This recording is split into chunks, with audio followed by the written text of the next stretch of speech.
যতই কষ্ট হোক বা ক্লান্তি হোক না কেন, নিজের সংসারের কাজগুলো ভালোবেসে মন থেকে গুছিয়ে করতে ভীষণ ভালো লাগে। আজকে সকালবেলা অনেকগুলো বাসন জমা হয়ে গিয়েছিল। ভাবলাম আগে সকালের কাজকর্ম রান্নাঘর থেকে শুরু করি। কাজকর্ম অলরেডি সকালেই শুরু হয়ে গিয়েছিল। ওই যে সকালে রান্নাবাড়ি থেকে আমার প্রথম কাজ কিন্তু হলো সকালে রান্নাবাড়ি করা। বাকি কাজগুলো শাশুড়িমা করে নেন। নমস্কার বন্ধুরা, আমি দিয়া। আমার একটি নতুন ব্লগ ভিডিওতে তোমাদের সবাইকে জানাই অনেক অনেক স্বাগত। কেমন আছে সবাই কমেন্টে জানাতে একদমই ভুলো না। সকালবেলা তো রান্নাবাড়ির অনেক তাড়াহুড়ো থাকে, আর রান্নাবাড়ি করতে গেলে জানো আমার না দুটো কড়াই লাগে। এই ধরো একটার মধ্যে ভাজা বসিয়েছি তো অন্যটার মধ্যে তরকারি বা ডাল, তাহলে রান্নাটা তাড়াতাড়ি হয়ে যায়। আর একটার মধ্যে যদি করি তবে তো অনেকটা সময় লাগে। আর রান্নাবাড়ি না সকালে একদম তাড়াতাড়ি করতে। আমার আগের ভিডিওতে চাটনি ডাল বেড়া বলেছো দিদি ভাই, আমার একটি চ্যানেল আছে, কিন্তু আমার ফোন এখন স্টোরেজ প্রবলেম হচ্ছে। কি করা যাবে বলো তো? তুমি না একটা কাজ করতে পারো, তোমার ফোনে যদি আগের কোনো ভিডিও বা ছবি থাকে তুমি সেগুলো তাড়াতাড়ি করে ডিলিট করে দিও। মানে যেগুলো আর কি দরকার নেই সেগুলোর কথা বলছি। আমি নিজের ফোনে কোনো ছবি বা ভিডিও কোনো কিছুই রাখি না। এই ধরো আজকে যে ভিডিওটা দিব বা ভিডিওটা বানালাম, আমার ফোনে শুধুমাত্র সেই ভিডিওটাই থাকে। সেটা ঠিক যখনই আমি চ্যানেলে দিয়ে দিই সাথে সাথেই আমি ভিডিওটা ডিলিট করে দিই। কারণ একটা ভিডিও ফোনে থাকলে কিন্তু ফোনের স্টোরেজ অনেকটাই ভর্তি হয়ে যায়। আর নিজের ফোনের স্টোরেজ সবসময় খালি রাখা উচিত, নাহলে কিন্তু ফোন হ্যাং মারবে। সোমা বর্মন দিদিভাই বলেছ তোমাকে পছন্দ হয়েছে হাঁস দুটোর। তাই মনে হয় গো, সারাদিন এসে আমাদের বাড়িতে যে হারে অত্যাচার করে, মাঝে মাঝে মনে হয় আমি ওদের মালিক। SM সিম্পল হাউসওয়াইফ থেকে বলেছ তোমার ফুল ভিডিওটা দেখে নিলাম, খুব ভালো লাগলো বোন। ধন্যবাদ গো দিদিভাই। নাফিসা বলেছ আপু আমি ভালো আছি, আর অনেক ভালোবাসা রইল তোমার জন্য, অনেক ভালোবাসা রইল নাফিসা, ভালো থেকো। আজকে না সকালবেলা বাসনগুলো মাজার পর ভাবলাম যে হাঁড়ি ধরি যে নেতাগুলো বা কাপড় বলতে পারো সেগুলো ধুয়ে দিই। তোমরা তো জানোই রান্না করতে গেলে কিন্তু শুধুমাত্র বাসনগুলো এড হয় না, তার পাশাপাশি আরও অনেক জিনিস থাকে যেগুলো পরিষ্কার করতে হয়। বাসন আমরা মাজি কারণ খেতে হবে সেইঠো বাসন থাকি, তবে গ্যাস মুছতে গেলে কিন্তু কাপড়গুলো ময়লা হয়, সেগুলো পরিষ্কার রাখতে হবে। তার উপরে ওগুলো দিয়ে তো হাঁড়ি ধরি বা নিচে ধরো কখনো মোছামুছিও করে নিই, তখন কিন্তু বেশ ময়লা হয়। আজকে সেগুলোই ধুয়ে দিলাম। আমি চেষ্টা করি প্রত্যেক দিনই সাবান দিয়ে না হলেও জল দিয়ে ধুয়ে দেওয়ার। আমার রান্নাঘরটা যেহেতু ছোট আর অনেকটা কালো আর স্যাঁতসেঁতে, দেখে মনে হয় কি একদম পরিষ্কার করি না। তবে না গো, তেমন ব্যাপার নয়, আমি সব সময় পরিষ্কার রাখার চেষ্টা করি। তবে ওই যে ঘর যদি পাকা থাকে, ঘরে অনেক জিনিস থাকে, সাজানো গোছানো থাকে, তবে তো দেখতে বেশি ভালো লাগে। তবে এই ঘরে আমরা না আর কোনো কিছুই করব না, মানে ঘরটা যেমন আছে তেমনই থাকবে। কেন করব না তার উত্তর আমি কালকে দিব। কালকের ভিডিওটা দেখলেই তোমরা বুঝতে পারবে। তো যাই হোক, আজকের কথাটা বাড়াবো না। আজকে জানো সকাল থেকে একদম মেঘলা আকাশ। কালকে রাত্রিবেলা তো শিলিগুড়িতে অনেক বৃষ্টি হয়েছিল সেই জন্য। তবে গরম রয়েছে, এমন নেই যে গরম নেই, মোটামুটি গরম রয়েছে।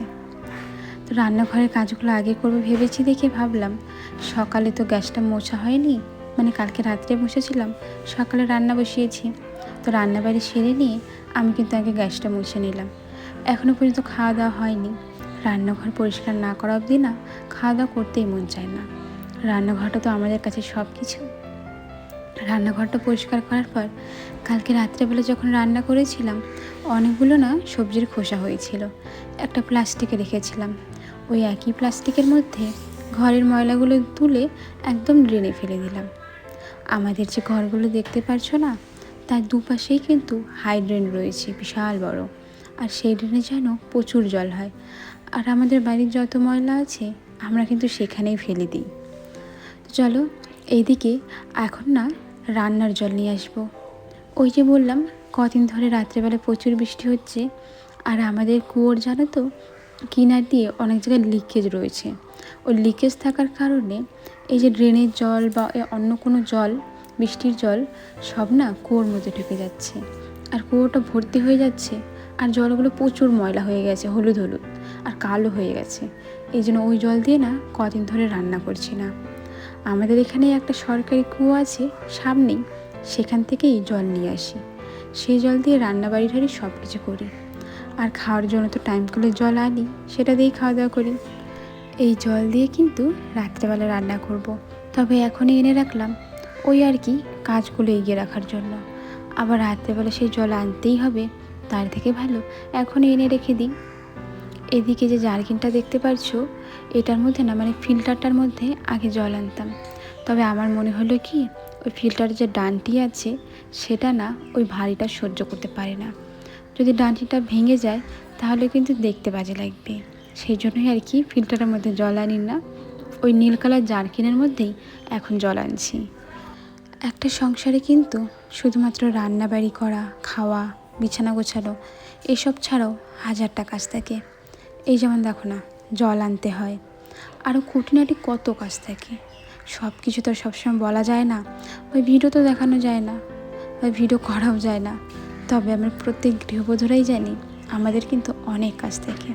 রান্নাঘরটা গোছানোর পর সোজা চলে গিয়েছিলাম নিজের ঘরে।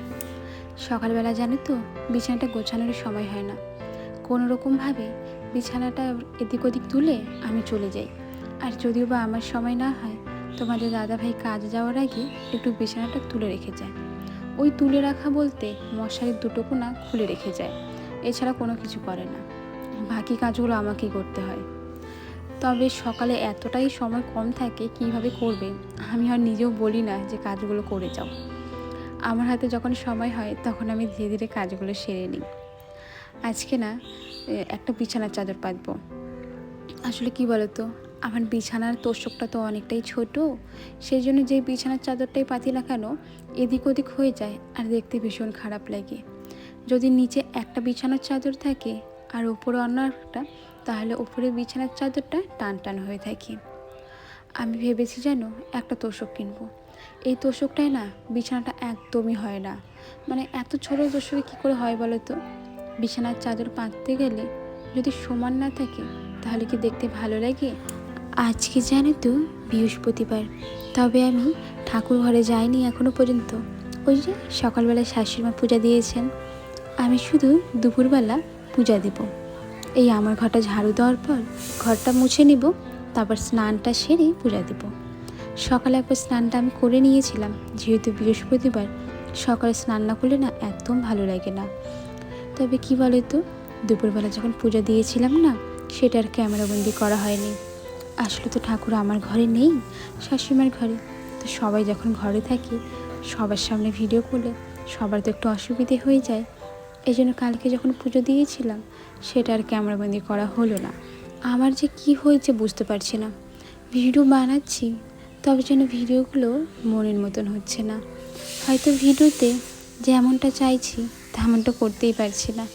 তো চলো আমি চেষ্টা করব আমার ভিডিওগুলো সুন্দর করে তোলার। আজকে শ্বশুরমশাই যখন শাক বিক্রি করে আসছিলেন তখন না এই আমটা একটা গাছতলায় পেয়েছিল, বাড়িতে নিয়ে এসে নিজেও খেলো আর আমাকেও দিল। আমটা এত টেস্টি ছিল কি বলবো। প্রথমে মনে হয়েছিল গাছের আম নিশ্চয়ই পোকা হবে বা খারাপ হবে, তবে দোকানের আমের থেকেও এই আমটা বেশি টেস্টি ছিল জানো। সকালে তো রুটি বানিয়েছিলাম, সেই রুটি দিয়েই আমটা খেয়েছি। চলো বন্ধুরা, আজকের ভিডিওটা না আর বেশি বড় করব না, এখানে শেষ করব। তোমরা সবাই কিন্তু ভালো থেকো, সুস্থ থেকো, আর আমাকে একদমই ভুলে যেও না। আজ তাহলে আসি, সবাইকে টাটা।